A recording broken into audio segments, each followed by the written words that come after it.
రాష్ట్రంలో నిరంకుశ పాలన సాగుతోంది. ఎక్కడికక్కడ అరెస్టుల పర్వం కొనసాగుతుంది. రిటైర్మెంట్ బకాయిలు బెనిఫిట్స్ వెంటనే విడుదల చేయాలని డిమాండ్ చేస్తూ రిటైర్డ్ ఉద్యోగులు అసెంబ్లీ ముట్టడికి పిలుపునిచ్చారు. దీంతో వారిని రేవంత్ సర్కారు ఎక్కడికక్కడ అరెస్టులు చేస్తోంది. రిటైర్డ్ ఉద్యోగుల నిరసనను నిర్బంధాలతో అణిచివేసేందుకు ప్రయత్నిస్తుంది. గన్ పార్క్ వద్ద ప్లకార్డులతో నిరసనకు యత్నించిన రిటైర్డ్ మహిళా ఉద్యోగిని పోలీసులు అక్రమంగా అదుపులోకి తీసుకున్నారు. 30 ఏళ్ల పాటు ప్రభుత్వానికి సేవ చేస్తే రిటైర్మెంట్ బెనిఫిట్స్ ఇవ్వకుండా చివరకు మాకిచ్చే గౌరవం ఇదేనా అంటూ విశ్రాంత ఉద్యోగులు వాపోతున్నారు. మాకు ఇచ్చలేదు సార్, మా బకాయిలు మాకు రావాలి, ఇవ్వకపోతే బాగుండదు. 40 మంది చచ్చిపోయారు సార్, ఇప్పటికి 40 మంది చంపారు, 40 మంది చంపారు మొత్తం ఇప్పటికి. ఆవాజ్ దో, ఆవాజ్ దో, ఆవాజ్ దో, ఆవాజ్ దో, ఆవాజ్ దో. ప్రభుత్వం నిలబడి వైఖరి. రాష్ట్రంలో నిరంకుశ పాలన సాగుతుంది. ఎక్కడికక్కడ అరెస్టుల పర్వం కొనసాగుతుంది. రిటైర్మెంట్ బకాయిలు బెనిఫిట్స్ వెంటనే విడుదల చేయాలని డిమాండ్ చేస్తూ రిటైర్డ్ ఉద్యోగులు అసెంబ్లీ ముట్టడికి పిలుపునిచ్చారు. దీంతో వారిని రేవంత్ సర్కారు ఎక్కడికక్కడ అరెస్టులు చేస్తోంది. రిటైర్డ్ ఉద్యోగుల నిరసనను నిర్బంధాలతో అణిచివేసేందుకు ప్రయత్నిస్తుంది. గన్ పార్క్ వద్ద ప్లకార్డులతో నిరసనకు యత్నించిన రిటైర్డ్ మహిళా ఉద్యోగిని పోలీసులు అక్రమంగా అదుపులోకి తీసుకున్నారు. 30 ఏళ్ల పాటు ప్రభుత్వానికి సేవ చేస్తే రిటైర్మెంట్ బెనిఫిట్స్ ఇవ్వకుండా చివరకు మాకిచ్చే గౌరవం ఇదేనా అంటూ విశ్రాంత ఉద్యోగులు వాపోతున్నారు.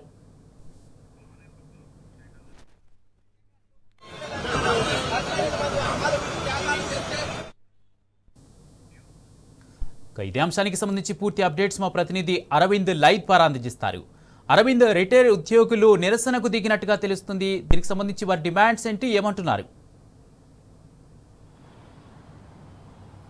కుమార్, ఏదైతే చూసుకుంటే ప్రభుత్వ రిటైర్డ్ ఉద్యోగులు కూడా పోరుబాటు పట్టారు. అటు ప్రభుత్వం ఏర్పడ్డప్పటి నుండి 2 సంవత్సరాల నుండి కూడా ఇలాంటి బెనిఫిట్స్ లేక, అటు రిటైర్మెంట్ బెనిఫిట్స్ లేక, అటు సరెండర్ లీవ్స్ లేక, మరొక వైపు కూడా ఏదైతే రిటైర్ అయినాక వారికి వచ్చే పెన్షన్ కూడా ఇప్పటికీ 2 సంవత్సరాల నుండి కూడా రాష్ట్ర ప్రభుత్వం ఎలాంటి వాళ్ళకి చెల్లిస్తలేదు. నిమ్మకు నీరెత్తే విధంగా కూడా కనిపిస్తుంది. గతంలో ఎన్నిసార్లు కూడా సిఎస్ గారికి, గౌరవ మంత్రి గారికి అనేకమైన రిప్రజెంటేషన్లు ఇచ్చినా కూడా వారు ఎలాంటి దానిపైన స్పందించలేదు. ఒకవేళ రిటైర్డ్ ఉద్యోగులు కనుక ధర్నాకు కానీ, అసెంబ్లీ ముట్టడికి కానీ పిలుపునిస్తే మాత్రం తప్పకుండా వాళ్ళని ముందస్తుగానే అరెస్టు చేస్తామంటూ కూడా వాళ్ళని భయభ్రాంతులకు గురి చేయడం జరిగింది. ఇప్పటికే పలు జిల్లా కేంద్రాల్లో కూడా అందరినీ అరెస్టు కూడా చేయడం జరిగింది. ఏదైతే అసెంబ్లీ దగ్గర కూడా పోలీసులు భారీగా మోహరించారు.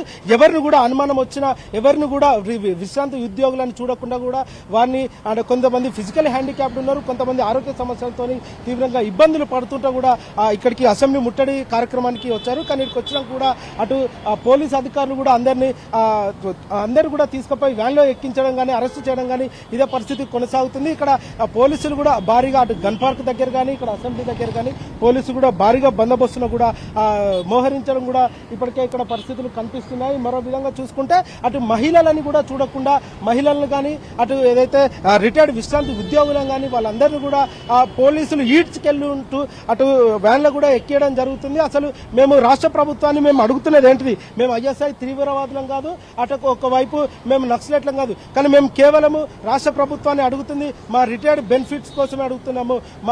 ఏదైతే మాకు రావాల్సిన పెన్షన్ పెండింగ్ వేతనాలను అడుగుతున్నాము. ఇలాంటి వాటికి అంటే ఆరోగ్య సమస్యలు కూడా అనేకమైన ఆరోగ్య సమస్యలు ఉన్నాయి. వీటిపైన కూడా ఎలాంటి బిల్లు చెల్లింపు లేదు.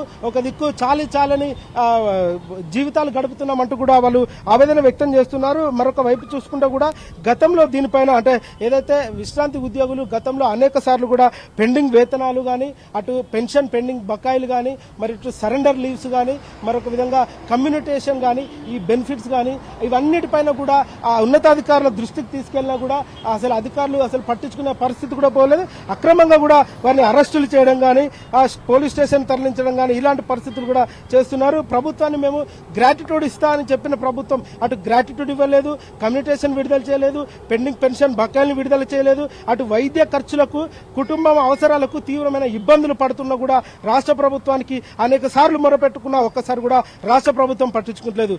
త్వరితగతిన మా సమస్యలు వెంటనే పరిష్కరించకపోతే మాత్రం పెద్ద ఎత్తున కూడా అసెంబ్లీ ముట్టడిస్తాము అంటూ కూడా వాళ్ళు డిమాండ్ చేస్తున్నారు. పోలీసులు కూడా ఇక్కడ భారీగా మోహరించారు. అంటే ఉదయం సమయం నుండి కూడా ఎక్కడ అనుమానం వచ్చినా అటు బస్టాండ్ల దగ్గర కానీ, అటు నాంపల్లి మెట్రో స్టేషన్, ఇటు లగ్డికపుల్ మెట్రో స్టేషన్ దగ్గర కానీ ఇక్కడ ఇన్ని పరిస్థితుల్లో కూడా పోలీసులు కూడా భారీగా మోహరించారు. ఎవరిని కూడా అనుమానం వస్తే వాళ్ళందరినీ కూడా పోలీసు పోలీస్ జీబులో ఎక్కించడం కూడా జరుగుతుంది. ఎందుకనంటే రాష్ట్ర ప్రభుత్వం అసెంబ్లీ సెషన్లో ఏ విధంగా కూడా వస్తారంటూ కూడా వారు పోలీసులు కూడా ఇట్లాంటి ప్రశ్నలు వేసుకుంటూ వాళ్ళందరినీ తీసుకుపోయి పోలీస్ వ్యాన్లు ఎక్కించి తీసుకుపోవడం జరుగుతుంది. మరొక విధంగా చూసుకుంటే పెన్షన్ బకాయిలు కూడా ఇప్పటికే చెల్లిస్తలేరు రాష్ట్ర ప్రభుత్వానికి. అసలు అనవసరంగా ఈ రాష్ట్ర ప్రభుత్వానికి మేము ఓటేయడమే శాపమా, ఉద్యోగ సంఘాలు తలుచుకుంటే రాష్ట్ర ప్రభుత్వాన్ని దించడం పెద్ద పని కాదంటూ కూడా ఇప్పటికే వాళ్ళు డిమాండ్ చేస్తున్నారు. ఒక్కొక్కరికి ఇప్పటికి 20 నెలల నుండి ఇప్పటికే పెన్షన్ రాక, అటు వైద్య ఖర్చులు పైసలు లేక అందరు తీవ్రంగా ఆందోళనగా ఇబ్బంది పడుతున్నారు. అతను రాష్ట్ర ప్రభుత్వానికి, సిఎస్ గారికి మరియు ఉన్నతాధికారులకు కానీ ఎన్నిసార్లు మొరబెట్టుకున్నా ఒక్కరు కూడా పట్టించుకున్న పాపన పోలేదు. అటు రాష్ట్ర ప్రభుత్వం ఎందుకు ఈ విధంగా ఉద్యోగుల పట్ల వివరిస్తున్నట్టు కూడా వాళ్ళు తీవ్రంగా ఆవేదన వ్యక్తం చేస్తున్నారు. Kumar, right, thank you Arvind.